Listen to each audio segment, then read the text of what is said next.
Hi అండి. నమస్తే. నేను మీ Vasantha. Welcome back to my YouTube channel. ఈరోజు మన వీడియోలో పొటాటో ఫ్రై సింపుల్ అండ్ ఈజీగా క్రిస్పీగా ఎలా చేయాలనేది చూద్దాం. చాలా టేస్టీగా ఉంటుంది అండ్ సింపుల్గా ఉంటుందండి.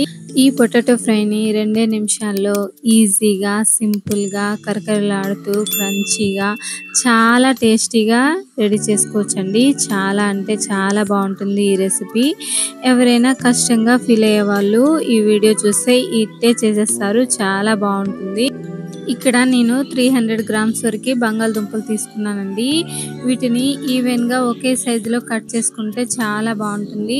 అలా కట్ చేసుకున్న ముక్కల్ని నీటిలో కొంచెం ఉప్పు వేసి అందులో శుభ్రంగా చాలా నీట్గా వాష్ చేసుకోవాలండి. వాష్ చేసుకున్న వాటిని పక్కన కొద్దిసేపు డ్రై అయ్యేలాగా ఆరబెట్టుకోవాలి.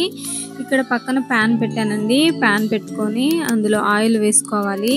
నాన్ స్టిక్ ప్యాన్ అయితే చాలా బాగుంటుందండి ఫ్రైకి. ఒకసారి యూజ్ చేయండి నాన్ స్టిక్ ప్యాన్లో. పొటాటో ఫ్రై ఎప్పుడైనా సరే నార్మల్ వాటికంటే నాన్ స్టిక్ దాంట్లో చేస్తే చాలా బాగా వస్తుంది. ఇక్కడ ఆయిల్ వేసి ప్లెయిన్గా మనం వేయించుకోవాలి. ఉప్పు, కారం, పసుపు అలాంటివి ఏమీ వేయకుండా ప్లెయిన్గా గోల్డెన్ బ్రౌన్ కలర్ వచ్చే వరకు వేయించుకోవాలి.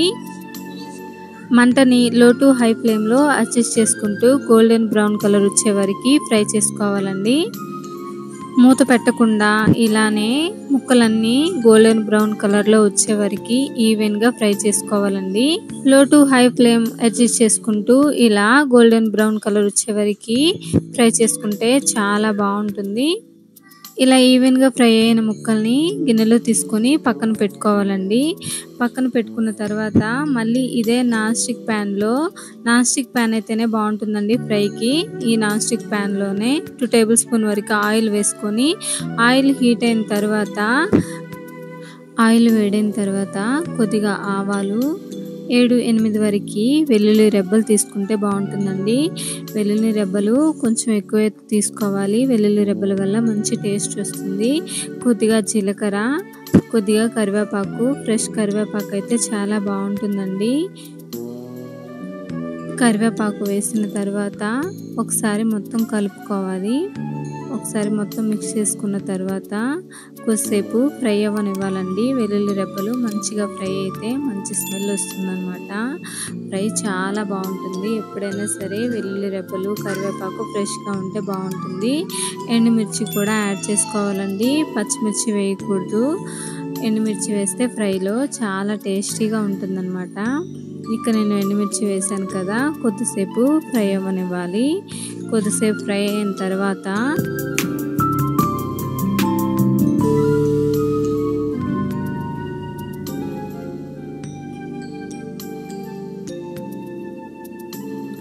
చూడండి, ఇక్కడ తాలింపు వేగిపోయింది కదా, ఇందులో ముందుగా వేయించి పెట్టుకున్న బంగాళదుంప ముక్కల్ని యాడ్ చేసుకోవాలండి. యాడ్ చేసుకున్న తర్వాత ఒక 2-3 నిమిషాల పాటు వేయించుకోవాలి. మూత పెట్టకూడదండి. మూత పెడితే మళ్ళీ మగ్గిపోతుంది. క్రంచీగా ఉండాలంటే మూత లేకుండానే వేయించుకోవాలి. ఇందులో మన రుచికి సరిపడా కొద్దిగా కారం యాడ్ చేసుకోవాలండి. కొద్దిగా కారం వేసుకున్న తర్వాత పసుపు వేసుకోవాలి. ఉప్పు, కారం, పసుపుతో పాటు కొద్దిగా ధనియా పౌడర్ వేసుకోవాలండి. ధనియా పౌడర్ వేసుకోవడం వల్ల మంచి స్మెల్ ఉంటుంది. చాలా బాగుంటుందండి. కొద్దిగా గరం మసాలా యాడ్ చేసుకోవాలండి. గరం మసాలా ఏదైనా పర్లేదండి, మీ దగ్గర ఉంది వేసుకోవచ్చు. ఇంగ్రీడియంట్స్ అన్నీ యాడ్ చేసాం కదా, ఇప్పుడు ఒక 2 నిమిషాల పాటు మీడియం ఫ్లేమ్లో వేయించుకుంటే మనకి వేడి వేడిగా క్రిస్పీ అండ్ క్రంచీగా పొటాటో ఫ్రై రెడీ అయిపోతుందండి. ఈ పొటాటో ఫ్రైని మనం చారులో కానీ, పప్పు చారులో కానీ, రసంలో దేంతో అయినా సరే సైడ్ డిష్గా చాలా అంటే చాలా బాగుంటుందండి ఈ రెసిపీ.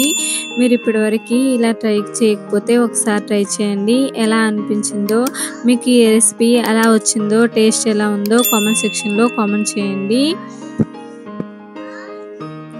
ఇప్పటివరకు నా ఛానల్ని సబ్స్క్రైబ్ చేయకపోతే నా ఛానల్ని సబ్స్క్రైబ్ చేసుకోండి. ఈ వీడియో కనుక మీకు నచ్చితే మీ ఫ్రెండ్స్ అండ్ రిలేటివ్స్కి షేర్ చేయండి. లైక్ చేయడం మాత్రం మర్చిపోవద్దు. Thank you for watching.